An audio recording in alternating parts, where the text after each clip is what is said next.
తాకట్లో ఉన్న మీ బంగారాన్ని విడిపించి ఆ రోజు ఆన్లైన్ రేటుకి కొంటాం. Sharma gold company. అందరికీ నమస్కారం. నా పేరు మాధురి. మీరు చూస్తుంది సుమన్ టీవీ నెట్వర్క్. నమస్కారం, మీరు చూస్తుంది సుమన్ టీవీ. నా పేరు కీర్తి. నాతో పాటు ప్రముఖ ఆస్ట్రాలజర్ బ్రహ్మశ్రీ సుభాష్ శర్మ గురువు గారు ఉన్నారు. నమస్తే గురుగారు. శ్రీమాత్రే నమః.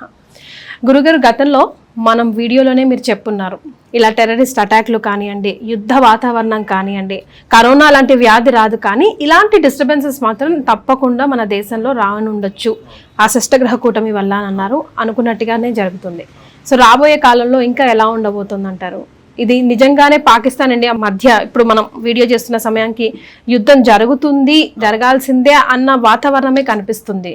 తప్పకుండా తెలియజేస్తాను. ముందుగా ప్రేక్షకులందరికీ శ్రీమాత్రే నమః, శ్రీ గురుభ్యో నమః. జ్ఞానినాంనపి చేతాంసి దేవి భగవతి హిస బలాయ కృష్ణమోహాయ మహామాయ ప్రయశ్చతి. అంటే గతంలో షష్టగ్రహ కూటమి ప్రభావం వల్ల శని ఎప్పుడైతే ఒక రాశి నుంచి ఇంకో రాశిలోకి ప్రవేశం చేయడం జరుగుతుందో అప్పుడు తప్పకుండా దేశమునందు, ప్రపంచమునందు లేదా రాష్ట్రమునందు తప్పకుండా యుద్ధ వాతావరణం మొదలయ్యేటటువంటి సిచ్యువేషన్లు తప్పకుండా జరుగుతాయి. అది ఇప్పుడే కాదు, ఎప్పుడైనా సరే. అందులోనూ మీనరాశిలో సంభవించడం జరిగింది. మీనరాశి అంటే జలతత్వం కలిగినటువంటి రాశి కావున ఆ జలతత్వంలో ఉన్నటువంటి కాశ్మీర్ అంటే చల్లని ప్రదేశం, అక్కడ హిమాలయాలు, మంచు పర్వతాలు ఎక్కువగా ఉన్నటువంటి ప్రదేశం. అందుకే నీటితో కూడుకున్నటువంటి ప్రదేశాలు ఎక్కడైతే ఉంటాయో అక్కడ తప్పకుండా యుద్ధ వాతావరణాలు మొదలవుతాయి. అదే ఇప్పుడు జరగబోయేటటువంటి పాక్ భారత్ మధ్య జరిగేటటువంటి యుద్ధ వాతావరణం. ఆల్రెడీ గతంలో మనం చూసుకున్నాము, పాకిస్తాన్ వాళ్ళు మన హిందువుల్ని మనకు ఊచకోత కోసారు, ఎన్నో రకాలైనటువంటి ప్రాణ నష్టాన్ని కలిగించారు. దాని కారణం చేత దేశంలో ఎన్నో రకాలైనటువంటి అలజడులు రేగాయి, ఎంతో మంది బాధపడినటువంటి సంఘటనలు మనకు కనిపించాయి. ఇది కేవలం శ్రీకారం, అంటే కేవలం దానికి శ్రీకారం మాత్రమే చుట్టారు. ఇది ఇంకా రాబోయేటటువంటి రోజులలో ఉద్రిక్తమయ్యేటటువంటి సూచనలు మనకు తప్పకుండా కనిపిస్తాయి. ఇది ఇంకా స్టార్టింగ్ మాత్రమే, స్టార్టింగే, ఇది కేవలం స్టార్టింగ్ పాయింట్, ఇంకా ఎండింగ్ పాయింట్ రాలేదు, కేవలం స్టార్టింగ్ పాయింట్ లోనే ఉన్నాం. దీని కారణం చేత తప్పకుండా దేశంలో అల్లకల్లోలాలు మొదలవుతాయి, మత విద్వేషాలు మొదలవుతాయి, ప్రాణ నష్టం ఏర్పడుతుంది, జనాల మధ్య వైరం ఏర్పడేటటువంటి సూచనలు కనిపిస్తున్నాయి, జనాలకు ప్రాణ నష్టాలు ఏర్పడుతూ ఉంటాయి, ఎన్నో రకాలైన భీభత్సమైనటువంటి కార్యక్రమాలు. అలాగే రెండు దేశాల మధ్య తప్పకుండా యుద్ధం మొదలవుతుంది. అది రాబోయే ఈ 3 నెలల్లో మనందరికీ కూడా తెలిసేటటువంటి సూచనలు తప్పకుండా కనిపిస్తాయి. అలాగే ప్రముఖ రాజకీయంలో ఉన్నటువంటి ఒక వ్యక్తికి మరణగండం కూడా సూచించడం జరుగుతుంది. అయితే ఇవన్నీ పరిస్థితి దేని కారణరీత్యా అవుతున్నాయి అంటే ఈ షష్టగ్రహ కూటమి యొక్క ప్రభావం. అంటే మరణిస్తాడు అని చెప్పలేము, జాతకం కూడా చెప్పకూడదు, కాకపోతే మరణ గండం గండం అంటే ఏంటి? ఆపదలు ముంచుకొచ్చేటటువంటి అవకాశాలు ఏర్పడుతూ ఉంటాయి. ఎన్నో రకాలైనటువంటి రాజకీయాలలో మార్పులు ఏర్పడుతూ ఉంటాయి. రాజకీయాలలో కూడా ముప్పు ఏర్పడేటటువంటి అవకాశం ఏర్పడుతుంది.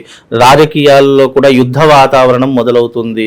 ఎన్నో రకాలుగా తిట్టుకోవడం, దూషించుకోవడము, దెబ్బలాడుకోవడము, ఒకరి మీద ఒకరు నిందలు వేసుకోవడం, ఇలాంటి పరిస్థితులు ఏర్పడతాయి. అలాగే ఇరు దేశాల మధ్య తప్పకుండా ఈ రకమైనటువంటి యుద్ధ వాతావరణం ఏర్పడేటటువంటి సూచనలు తప్పకుండా యుద్ధ వాతావరణం మొదలవుతుంది అనేసరికి పాకిస్తాన్లో దాదాపుగా 50,000 మంది ఈ యొక్క ఆర్మీ ట్రైనింగ్ తీసుకునే వాళ్ళు 50,000 మంది రిజైన్ చేసేసారు తమ జాబుకి. ఎందుకంటే భారత్తో మేము తట్టుకోలేము, భారతదేశంతో యుద్ధం మొదలైంది అంటే పాకిస్తాన్ మొత్తం అల్లకల్లోలం అయిపోతుంది, ఒక చీమ కూడా మిగలదు అనే ఒక భయాందోళన ఆల్రెడీ వాళ్ళ దాంట్లో మొదలైపోయింది. అయితే వాళ్ళు సామరస్యానికైనా రావాలి, లేదా మనతో ఏదో రకాల సంధిభావం తెలుపుకోవాలి తప్ప వాళ్ళకు వేరే అవకాశం లేదు. ఒకవేళ అది జరగకపోతే గనక తప్పకుండా పాకిస్తాన్ పై యుద్ధం అనేటట్టు ప్రకటించడం జరుగుతుంది. ఆల్రెడీ దీని మీద ఎన్నో రకాలైనటువంటి వ్యవహారాలు నడుస్తున్నాయి, చర్చలు కూడా నడుస్తున్నాయి. అది మనకు రాబోయే ఇంకా 3 నెలల్లో తప్పకుండా దీని యొక్క ప్రభావం అనేటట్టు మనం చూస్తామండి. గురుగారు, మనం ఆక్రమించుకునే పరిస్థితి కూడా ఉందా పాకిస్తాన్? ఏమైనా కొంత భాగం వరకు ఆక్రమించుకునే అవకాశం ఉంది అని విశ్లేషకులు చెప్తున్నారు. కొంత భాగం కాదండి, అసలు కాశ్మీరే మనది. వీళ్ళు పాకిస్తాన్ వాళ్ళు వచ్చి ఎన్నో రకాలైన దాడులు చేసి అనవసరంగా వాళ్ళు ఆక్రమించారు తప్ప ఇది మనం ఆక్రమించుకోవడం కాదు, మన భారతదేశాన్ని మన దాంట్లో కలుపుకుంటున్నాము. పాకిస్తాన్ అనేటటువంటి దేశం ముస్లింలు ఎన్నో రకాల తీవ్రమైనటువంటి దాడులు చేసి పాకిస్తాన్ తమ కంట్రోల్లో పెట్టుకున్నటువంటి సిచ్యువేషన్లు ఉన్నాయి.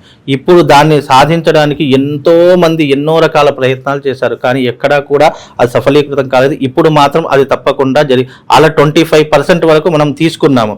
ఇంకా మిగతా 75% ఈ ఈ 3 నెలల్లో తప్పకుండా మనకు వచ్చేటటువంటి అవకాశం ఏర్పడుతుంది. మన భారతదేశంలో పాక్ విలీనమయ్యేటటువంటి అవకాశాలు, సూచనలు కనిపిస్తున్నాయి. ముస్లింల దాడులు తీవ్రంగా చెలరేగి ఎన్నో రకాల ప్రాణ నష్టం జరిగేటటువంటి సూచనల ద్వారా ఇవన్నీ కూడా ఏర్పడేటటువంటి అవకాశాలు ఏర్పడతాయి. ఏదైనా అంటే నిప్పు లేనిదే పొగ రాదు అన్నట్టుగా వాళ్ళు ఒక నిప్పును రాజేశారు.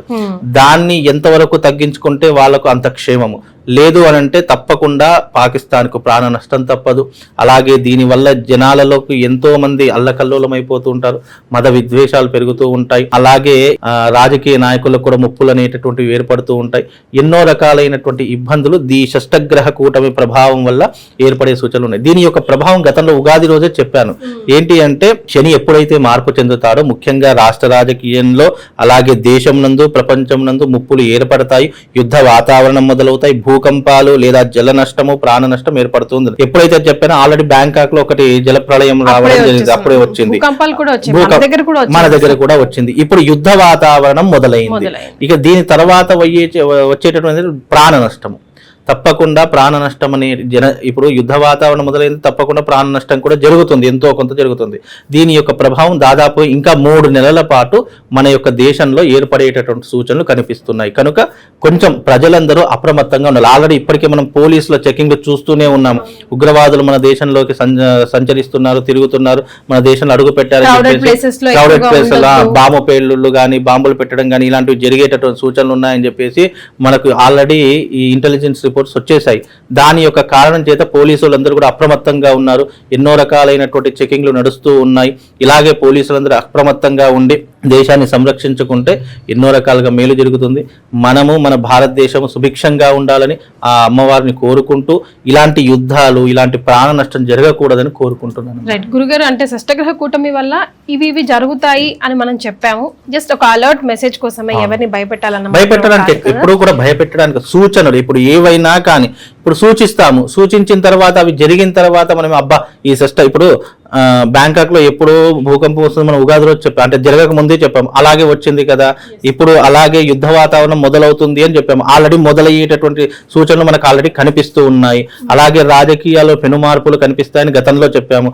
అలాగే ఎన్నో రకాలైనటువంటి అవాంతరాలు ఏర్పడుతున్నాయి రాష్ట్ర రాజకీయంలో. ఇలా ఒకటి కాదు, రెండు కాదు, ఒకటి జరుగుతుంటూ అది కాలక్రమంలో ఒక సూచన లాగా చెప్పడమే జరుగుతుంది తప్ప అవి దాని టైం పీరియడ్, దాని డేట్ పీరియడ్ ఎప్పుడు కూడా చెప్పలేము. కాకపోతే అకార్డింగ్ ఆస్ట్రాలజీ షష్టగ్రహ కూటమి యొక్క ప్రభావము ఇంకా రాబోయే 3 నెలలు ఉంటుంది. ఈ 3 నెలలలో తప్పకుండా యుద్ధ వాతావరణం మొదలవుతుంది.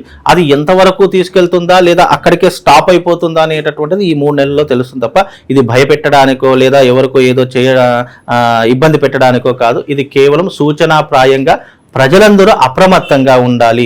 కొత్త వాళ్ళతో సాన్నిహిత్యం తగ్గించుకోవాలి. ఇప్పుడు కొత్త వాళ్ళ పరిచయాల ద్వారా ఏమవుతుంది, మంచివాడ చెడ్డవాడ తెలియట్లేదు, ఏ మనసులో ఏ దురుద్దేశం పెట్టుకుని వచ్చాడో తెలియట్లేదు. అలాంటి వారితో జాగ్రత్తగా ఉండాలి. అలాగే మనం బయటకు వెళ్ళేటప్పుడు కానీ వచ్చేటప్పుడు కానీ కాస్త జాగ్రత్త తీసుకోవాలి. కొంచెం డౌట్ వచ్చినా ఉండాలి. పౌరుడు కూడా ఉండాలి. ఇప్పుడు దేశం అంటే అందరూ అలర్ట్ గా ఉంటేనే దేశం సుభిక్షంగా ఉంటుంది. నిమ్మకి నీరెత్తకుండా చేయకుండా అందరు పోలీసులే చూసుకుంటారులే, చట్టం చూసుకుంటుంది అని అనుకుంటే మాత్రము అది మన మూర్ఖత్వం అవుతుంది. తర్వాత బాధపడేది మనమే అవుతాం. కాబట్టి అందరూ సహాయ సహకారంతో ఉండాలి. అందరూ అప్రమత్తంగా ఉంటే కొన్ని గండాలు, కొన్ని ఇబ్బందుల నుంచి మనం బయటపడవచ్చు అని చెప్పి దీని యొక్క సూచనాప్రాయంగా తీసుకోవాలి. సో ఆన్ ది హోల్ మనం అందరం కూడా ప్రతి ఒక్కరు ఇంట్లో కూడా ఇదివరకు కరోనా వచ్చినప్పుడు గంటలు కొట్టుకున్నట్టు అలా ఇలాంటి యుద్ధ వాతావరణం నుంచి బయటపడి ఎక్కువ ప్రాణ నష్టం కాకుండా, యుద్ధం అంటే ప్రాణ నష్టమే కావద్దంటే అది ఇంపాసిబుల్ టాస్క్.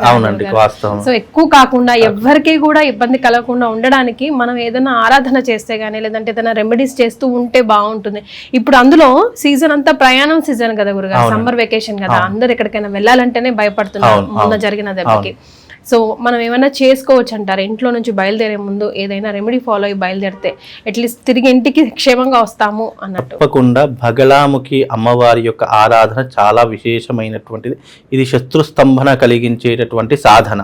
అమ్మవారి యొక్క మంత్రాన్ని కానీ లేదా అమ్మవారి యొక్క ఉపాసన కానీ లేదా అమ్మవారి యొక్క ఆరాధన చేసుకోవచ్చు.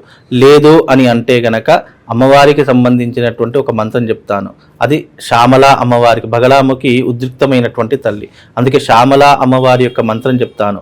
మాతా మరక తస్యామ మాతంగి మదశాలిని కుర్యాత్ కటాక్షం కళ్యాణి కదంబ వనవాసిని అనేటటువంటి మంత్రాన్ని చదువుకోవడం ద్వారా ఆ తల్లి యొక్క కటాక్షం మన మీద ఉంటుంది. కుర్యాత్ కళ్యాణం కటాక్షి అంటే ఆ తల్లి యొక్క కటాక్షం పొందడానికి ఈ మంత్రం ఉపయోగపడుతుంది. కనుక దీన్ని ఉచ్చరించడం ద్వారా కొంతవరకు ఉపశమనం కలిగి మనకు ఒక రక్షణ కవచం ఏర్పడుతుంది. నెగిటివ్ ఇంపాక్ట్స్ కానివ్వండి, చెడు సంఘటనలు కానీ మన మీద రాకుండా కొంతవరకు ఉపశమనం కలిగి మనకు రక్షణగా కలుగుతుందమ్మా. రైట్. సో ప్రతి ఒక్కరు కూడా గురుగారు చెప్పిన మంత్రాన్ని డిస్క్రిప్షన్ లో కూడా పెట్టిస్తానండి, చూసి ఫాలో అవుతే ప్రతి ఒక్కరు చేంజ్ ఎక్కడి నుంచో వచ్చేది, చేంజ్ మన నుంచి రావాలి. కాబట్టి మనమందరం ఒక సురక్షంగా ఉండడానికి కవచంలాగా యూజ్ అవుతుంది అంటున్నారు. కాబట్టి ప్రస్తుతం ఉన్న కెలామిటీస్ నుంచి బయటపడాలి మనం అందరం అని మనస్ఫూర్తిగా కోరుకుంటుంది సుమన్ టీవీ. చాలా సంతోషం గురుగారు, ధన్యవాదాలు.